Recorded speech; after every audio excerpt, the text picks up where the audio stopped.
बिस्मिल्लाहिर्रहमानिर्रहीम, अस्सलाम वालेकुम। आज मैं आपको बड़ी मज़ेदार क्रिस्पी और बटर के फ्लेवर के साथ इटालियन बेक्ड फ़िश बनाना सिखाऊंगी। तो इसको बनाने के लिए आप कोई सी भी फ़िश ले लीजिएगा, लेकिन इसमें इसकी स्किन, बोन्स, कांटे वगैरह ना हो। और मैं अलास्का फ़िश ले रही हूँ। इसे आप धोकर बिल्कुल ड्राई कर लीजिएगा। और ये आधा किलो फ़िश है। इसके अलावा 1 कप ब्रेड क्रम्स ले लीजिएगा। आपकी मर्ज़ी है, चाहे आप डबल रोटी को पीस कर ताज़े ब्रेड क्रम्स बना लीजिएगा या ड्राई ब्रेड क्रम्स ले लीजिएगा। और 1 अदद अंडा ले लीजिएगा और हाफ कप क्रीम ले लीजिएगा। और फिश को मैरिनेट करने के लिए नमक 1 टीस्पून, हाफ टी स्पून काली मिर्चें और 1 टीस्पून कुटी लाल मिर्चें और 2 टेबलस्पून लेमन जूस चाहिए होगा। इसके अलावा अलग से ब्रेड क्रम्स में डालने के लिए हाफ टी स्पून नमक, हाफ टी स्पून काली मिर्चें, हाफ टी स्पून कुटी लाल मिर्चें, गार्लिक पाउडर 1 टीस्पून और इटालियन सीजनिंग 1 टीस्पून और 3 से 4 टेबलस्पून पार्मेजान चीज़ और मक्खन ले लीजिएगा हस्बे ज़रूरत, जो कि मैं आखिर में बेक करने से पहले मैं फ़िश पर रखूँगी। तो सबसे पहले फ़िश को मैरिनेट करने के लिए इसमें नमक, कुटी लाल मिर्चें, काली मिर्चें और लेमन जूस मिलाकर रख लीजिएगा। नमक, कुटी लाल मिर्चें, काली मिर्चें और लेमन जूस।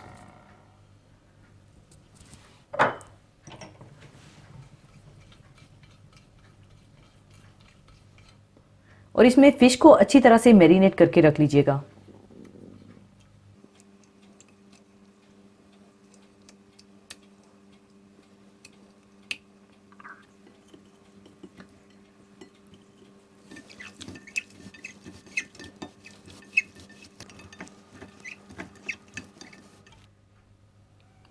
फ़िश को मैरिनेट करने के बाद इसे 10 से 15 मिनट के लिए छोड़ दीजिएगा। इसके बाद क्रीम और अंडे को मिलाकर रख लीजिएगा।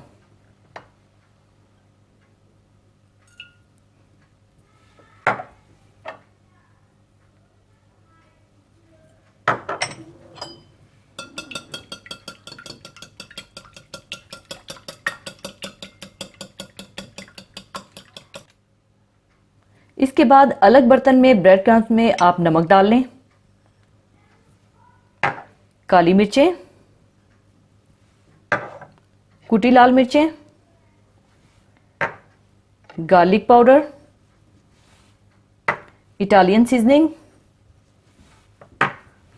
और पार्मेजान चीज़ डालकर अच्छी तरह से मिलाकर रख लें।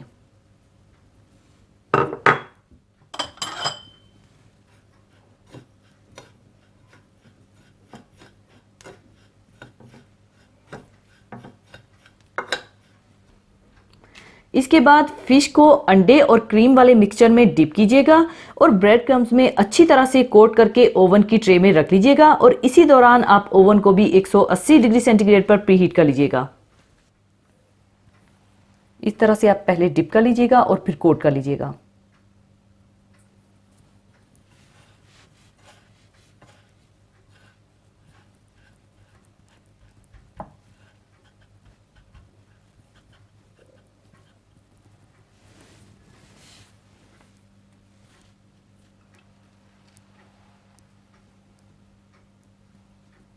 इसी तरह से आप सारी फ़िश को कोट करके रख लीजिएगा।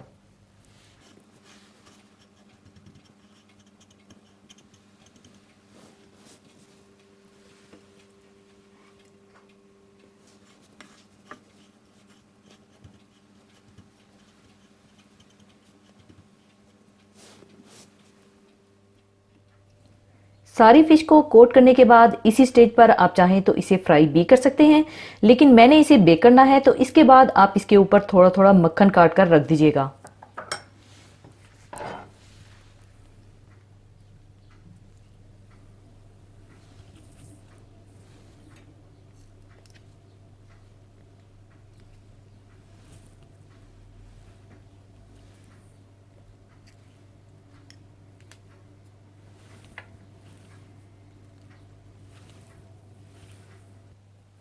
और अब आप इसे 180 डिग्री सेंटीग्रेड पर रखकर 20 से 25 मिनट के लिए बेक कर लीजिएगा। और इसे आपको बिल्कुल भी टर्न वगैरह करने की ज़रूरत नहीं होगी और ये बड़ी अच्छी सी बेक हो जाएगी।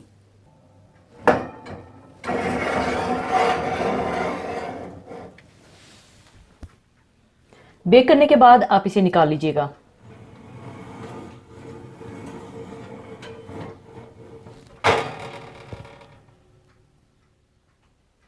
और अब मैं इसे सर्विंग डिश में निकाल लूंगी।